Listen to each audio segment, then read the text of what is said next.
Check के पर्चे के बाद इन्वेस्टिगेशन कैसे की जाती है, तफ्तीशी मराहल कौन से हैं, कौन कौन से स्टेप्स आईओ करता है और कौन से स्टेप्स उसको करने चाहिए जो वो नहीं करता। अस्सलाम वालेकुम फ्रेंड्स, कैसे हैं आप सब? I am sure all are fine. This is Mubashir Iqbal Chauhan, advocate high court. 489F की FIR हो जाने के बाद आईओ इन्वेस्टिगेटिंग ऑफिसर तफ्तीश कैसे करता है, टू एक्सटेंड कौन से ऐसे स्टेप्स हैं जो वो कर सकता है अगर वो करना चाहे। तो इसके ऊपर आज हम बात करेंगे। 489F चेक डिसऑनर हो जाने के बाद जब भी FIR हो जाती है तो कंसर्न जो पुलिस स्टेशन है वहां का SHO एक कंसर्न आईओ को तफ्तीश मार करता है, जो अपनी केस डायरी के अंदर, अपनी जिम्नी के अंदर इनिशियल प्रोसेस को या इनिशियल इन्वेस्टिगेशन को लिखना स्टार्ट करता है, जिसके अंदर पहली चीज मदई की 161 की स्टेटमेंट, उससे डॉक्यूमेंटेशन जिसके अंदर प्राइमरी डॉक्यूमेंट्स चेक का होना और ओरिजिनल चेक को देखना। अब द क्वेश्चन इज दैट के मोस्ट ऑफ टाइम ऐसा देखने में आया या कुछ लोगों ने कहा कि जी आईओ ने दूसरी पार्टी के साथ साजबाज करके हमसे ओरिजिनल चेक मंगवाया और उसको फाड़ दिया।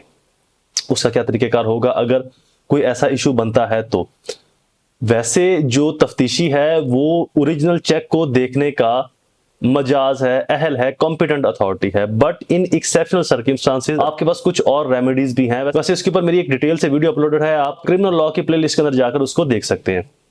मदई का बयान 161, उसके बाद ओरिजिनल चेक को देखना, बैंक स्लिप को देखना कि जो स्लिप है वो इनसफिशिएंट बैलेंस पर लगी है या किसी और वजह से लगी है।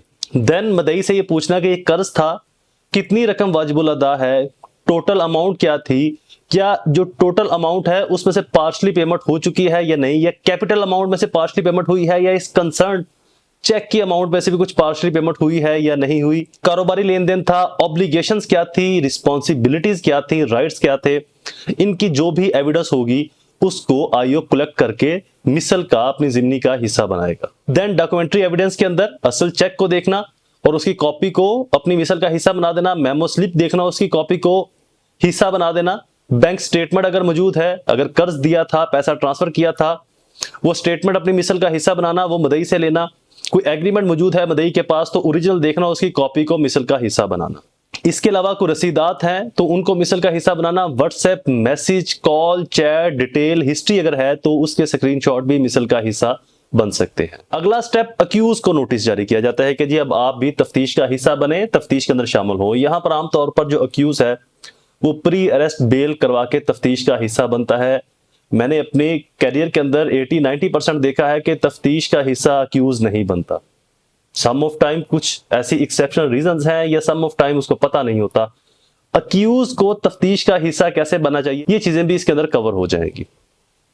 चूंकि ये कॉग्निजेबल ऑफेंस है, इसके अंदर गिरफ्तारी हो सकती है, तो अक्यूज को जमानत करवा के प्री अरेस्ट बेल लेकर तफ्तीश का हिस्सा बनना चाहिए। देन तफ्तीशी मुलजम को तलब करता है, उसके पास जो भी रिकॉर्ड होगा वो उससे मांगता है कि जी आपके पास इस केस से मुतालिक या इस सर्कमस्टांसेस से मुतालिक क्या हकायक हैं और आपका मुद्दा या आपकी स्टोरी या आपका बयान या आपका मौकफ क्या है, उसको भी वो 161 के तहत ही रिकॉर्ड का हिस्सा बनाता है। अब मुलजम अपने दिफा में क्या प्ली लेता है, अपना क्या दिफा लेता है, अपना मौकफ क्या इख्तियार करता है, ये उस केस के सर्कमस्टांसेस के ऊपर डिपेंड करता है कि जी ये चेक सिक्योरिटी का था, गारंटी पर्पस में था, कर्ज नहीं देना था, रकम पहले इस्तेमाल हो चुकी है, चेक गलत इस्तेमाल हुआ है, चेक चोरी का था, मैंने इसकी बाबत कैंसलेशन का केस दायर किया हुआ है, मैंने इसकी बाबत सूट फॉर रेंडिशन या कोई भी और civil case, civil nature dispute, मेरा इसका सिविल डिस्प्यूट है और मैंने सिविल केस दायर किया हुआ है और उसके अंदर ये प्रोसेस, ये प्रोसीडिंग, ये सब कुछ चल रहा है। अगला स्टेप जो आईओ तफ्तीश के अंदर लेता है वो है वेरिफिकेशन ऑफ बैंक। आईओ अपने इन्वेस्टिगेशन सेंटर से, थाने से मुतलका बैंक के पास जाता है जहां पर मेमो स्लिप लगी और उनसे रिकॉर्ड लेता है कि जी ये चेक कब आया था, कौन लेकर आया था, इसके ऊपर जो स्लिप लगी है इनसफिशिएंट बैलेंस की, क्या ये वाकई ऐसी है और ये स्लिप आपने ही लगा कर दी या आपके ही बैंक से ये डिसऑन हुआ है। इस तरह की जो भी इंफॉर्मेशन है वो लेता है और वहां से एक तहरीरी बयान भी बैंक मैनेजर का या कंसर्न जो भी ऑफिसर होगा उसका लिया जाता है और वो बताता है सरसरी कि जी चेक हमारे पास आया, इसमें अकाउंट में पैसे नहीं थे तो हमने डिसऑन स्लिप लगा दी। अगला स्टेप, डिटर्मिनेशन या डिटरमाइंड ऑफ इसेंशियल फैक्ट। तफ्तीशी इन्वेस्टिगेटिंग ऑफिसर ये डिटरमाइन करता है कि आया चेक गारंटी में दिया था, श्योरिटी में दिया था, इसके एवज को लायबिलिटी है या नहीं, पैसे लेने हैं या नहीं लेने, या ये कर्ज की सूरत में था या किसी पार्शली पेमेंट की सूरत में था, कैपिटल अमाउंट में से चेक दिया गया या इस चेक में से कुछ अमाउंट पेड हो चुकी है, क्या चेक जारी करते हुए डिसहोनेस्टी की इंटेंशन थी या नहीं थी। इन चीजों की वो अपनी एक डिटर्मिनेशन रिकॉर्ड करता है, अपना एक तहरीरी मौकफ लिखता है कि मेरे नजदीक या इस तफ्तीश के अंदर ये शख्स गुनहगार पाया गया है या बेगुनाह पाया गया।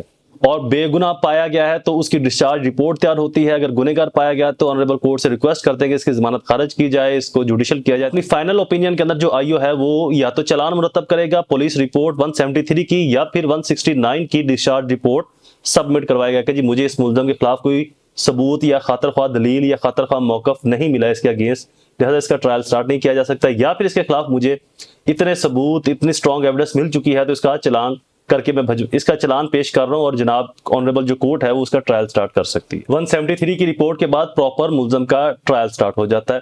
Further more forensic, handwriting dispute, civil nature, dishonesty, partially payment, इनके ऊपर भी फर्दर वीडियोस अपलोड हो जाएंगी। So stay connected and subscribe the channel. दोबारा हाजिर हूंगा किसी और इन्फॉर्मेटिव वीडियो के साथ, तब तक मुझे अपनी दुआ में जरूर याद रखें। अल्लाह सबका हामी नासिर हो। वस्सलाम।